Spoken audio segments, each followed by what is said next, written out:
What is going on, everybody? Welcome to today's video.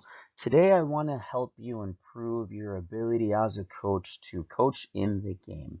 And with that, I'm going to help you read the game, specifically give you some tools on reading the opponents. We'll start off with a quote from Sun Tzu, the ancient Chinese military leader who understood the importance of analyzing and getting to know your enemy as well as knowing yourself and your own troops, and how there's so much more power in being successful when you know both. So go ahead and read that whenever you want to come back and take some time to do so. Before I go into specifics with the opponents, these are general observations that I try to make when coaching in a game and reading the game. And these are four right here. The first one, I want to get an idea of the formation that the opponent is playing and how that's going to match up against the formation that I want to play. I've got examples here for different ages, playing all the way from 11v11 to 5v5. And these aren't necessarily always going to be true, but playing a certain formation against another is going to give you advantages in some areas of the field and disadvantages in other areas. Perhaps those can be exploited. Feel free to read up on those on your own time. As I think about formations, I want to clarify that the big formation know-how and the tactical know-how against super intelligent opposing coaches that have a big eye for this might not be super common in the lower levels or in the younger ages. Um, but with that said, if you develop this greater understanding, you're going to provide a huge advantage for your team.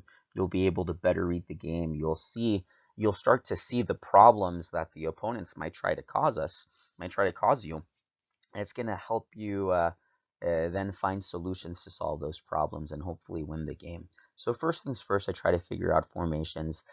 the next three involve the ball and the field and where we're at. So the second question is, which team has the ball more? Um, doesn't mean you're going to automatically win or lose the game by the percent of possession that you have, but for me, the team that has more of the ball has a higher chance to get the ball up the field. Again, not to say they're going to take it all the time, but if you've got the ball, you generally have more of a chance to move it in the areas where you would like to go. Next question is, which half of the field is the ball mostly in? Is most of the game being played in the attacking half, so closer to the opponent's goal, or is it played closer to our goal? Um, Wherever the ball is on the field is going to help give us an idea of which team has a higher chance to shoot. If the ball's being played in the attacking half, it's closer to the opponent's goal. So we are more likely to have situations to shoot because we're already there.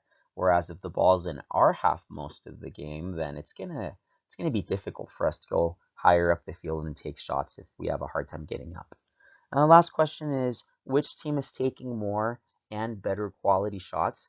Just because we're ripping these shots from everywhere doesn't necessarily mean that they're quality. To me, a quality shot is a shot that's on frame and that forces the goalkeeper to make a dive. The team that takes more of those has a higher chance of scoring. Again, none of this is going to give you an absolute never failing advantage to win the game, but these are going to help point you in the right direction.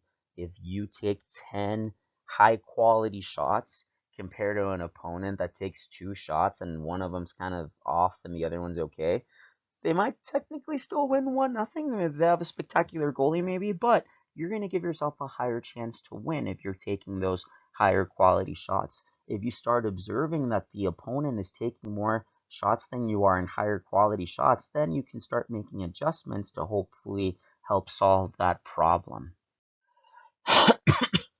So now that we went over those general points, we can go into specifics. So the next 2 slides are analyzing the opponent at an individual level, and then basic team behavior, and then specifically when they're close to a goal, be it our goal or theirs. So for this first slide, we're imagining that we're defending. So our opponent has the ball. First things I look for. do they have any players that stand out? Are any better than others? Are any more athletic or fast or big that might cause me problems? And what are they looking to do individually?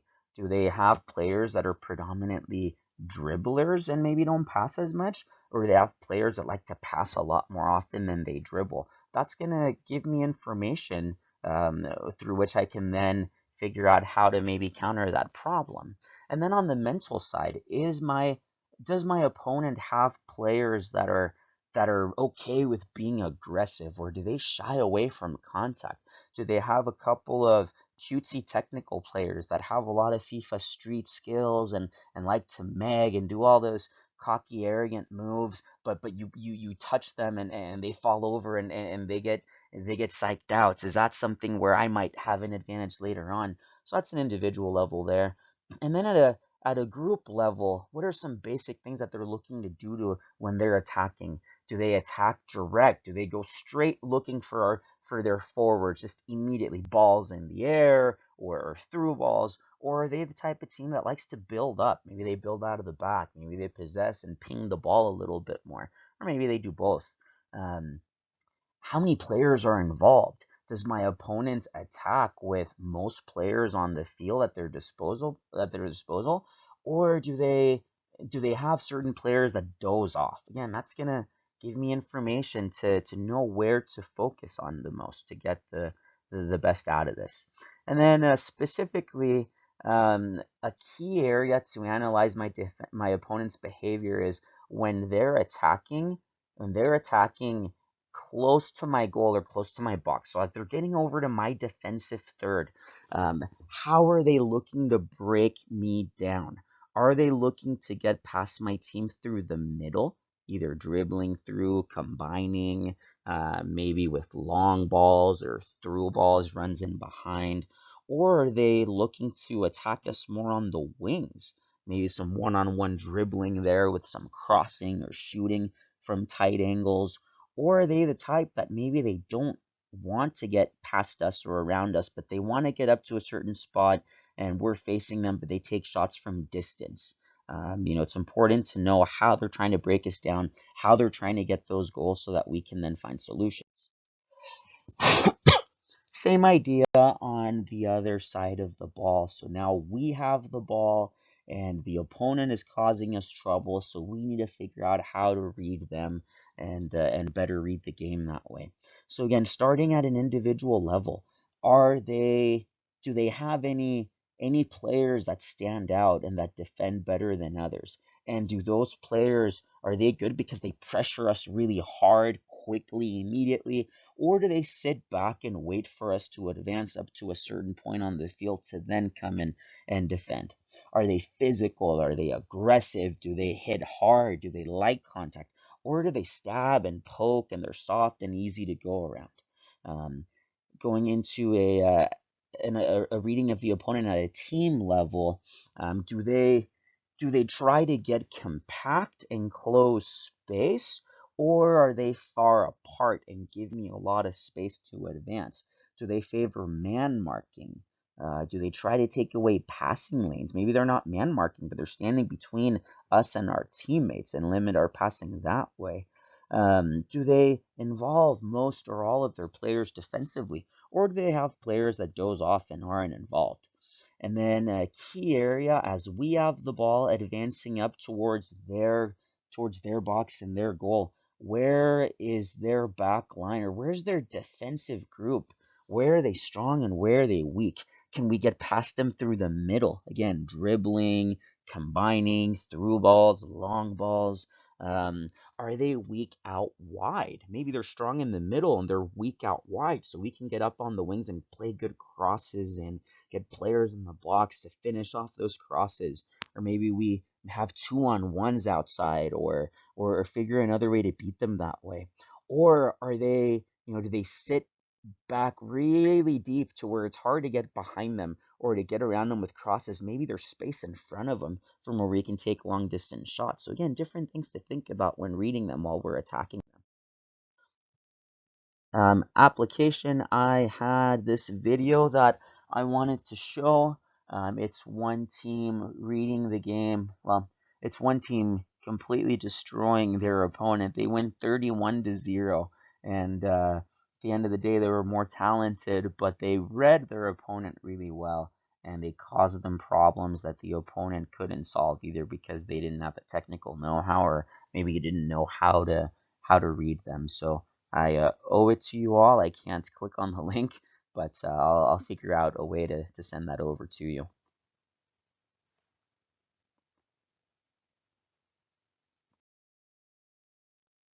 After hopefully watching that video, I was hoping you'd watch it after watching that massacre. I want to conclude with Sun Tzu again, and I'll read this quote.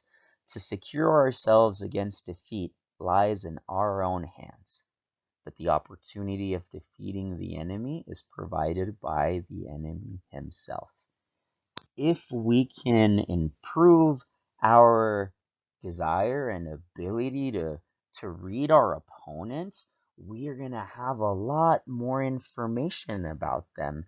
We can then use that information to make decisions on how to best approach the game so that we can solve the problems that the opponent is trying to cause us, and so that we can see where they're strong and weak so that we can cause them problems in return. Hopefully you all benefited from this presentation. Again, I apologize that I couldn't show that video. But if you have any questions or thoughts, feel free to let me know, or communicate in the comments. Other than that, I will talk to you guys next time. Take care.